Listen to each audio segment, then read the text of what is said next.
Wel, mae'n fraint ac yn bleser cael anarch y gynhadledd am y tro cyntaf yma yng Nghasnewydd. Gan fy mod i'n ferch o Gymoedd Gwent, a'r ardal hon yn agos iawn at fy nghalon.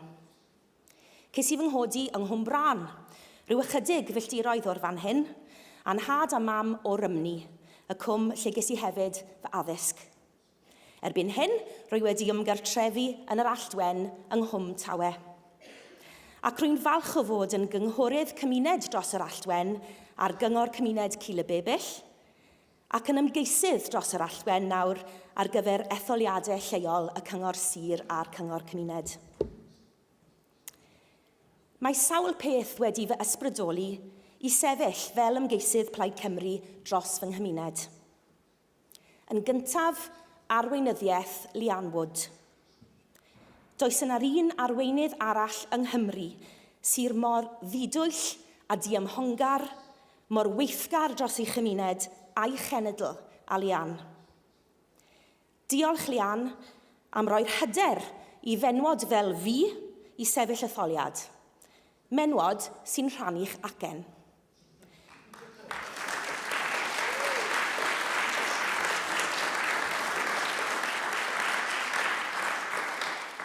Sy hefyd yn rhannu eich gwerthoedd sosialaidd, eich gweledigaeth dros gryfhau cymunedau Cymru, a'ch angerdd dros sicrhau nad yw anghenion trigolion cymoedd fel Cwm Tawe yn cael eu hanwybyddu.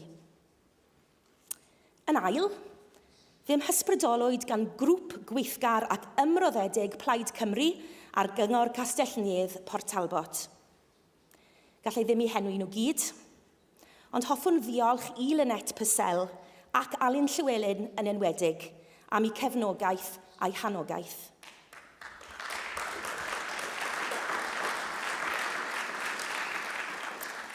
Mae'n cynghorwyr ni yng Nghastell Nedd yn batrwm o'r hyn dwi'n ystyried y dylai cynghorwyr fod.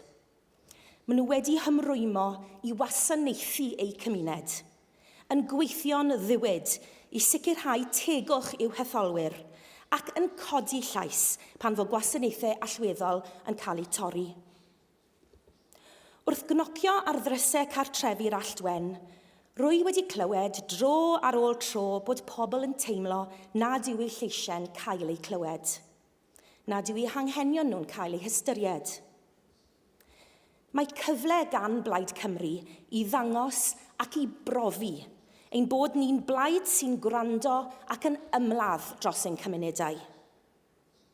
Ein bod ni'n blaid sydd â'n gwreiddiau yn lleol ac yn blaenoriaethu cryfhau ein cymunedau, a mae dyna'r modd y byddwn yn cryfhau Cymru.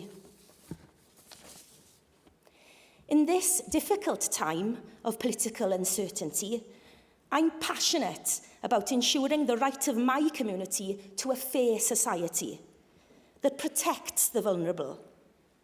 And I will fight for the realisation of economic opportunities that will create prosperity and hope. Councils of all colours that accept their lot, don't believe in or work for change, betray the people they are supposed to serve. They betray Wales. As Chair of Governors at Ysgol Gymraeg Pontardawe, and as one of the organisers at Tir Gwryd, the Neath and Swansea Valley Welsh Centre, I've seen firsthand how community activity creates confidence. It creates opportunities and strength. It enlivens and it empowers. I'm standing for election because I refuse to sit on the sidelines while education funding is being cut. And the future of community resources such as Pontardawe Arts Centre are being threatened. Mab enwocaf yr Alltwen yw'r bardd Gwenallt. Disgrifia yn un o'i gerddi am ei fagwraeth yng Nghwm Tawe, y Merthyron, ddiflaniad yr utopia oddi ar gopa Gellionen. Mae'r heriau economaidd a chymdeithasol heddiw fel yng Nghyfnod Gwenallt yn rhai caled ar gyfer trigolion ein cymunedau. ond nid ydynt yn rhai nad oes modd ei goresgyn. When utopia fades, when people lose faith in the possibility of change, in the ability of their politicians to represent them, then frustration and anger moves in. These council elections are the most important that we have seen for a generation, because from Trump to Farage to Le Pen, this is a time of reaction. And it's on the ground that we in Plaid Cymru can get our voices heard, on the ground that we can challenge the vicious racism of the English tabloid press. On the ground, by knocking doors, we can share our vision of Wales, imagined in terms of its best values of tolerance, dignity and freedom. Freedom for all who call Wales their home. Yes, we must replace what increasingly seems to be the dead hand of Labour in our communities.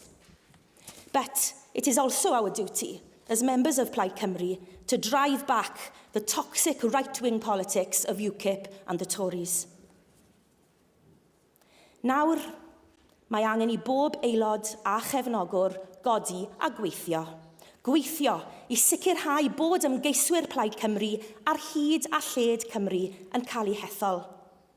Ac felly'n medru lliwio cwrs ein cymunedau drwy'r cyfnod heriol sydd o'n blaenau. Diolch yn fawr.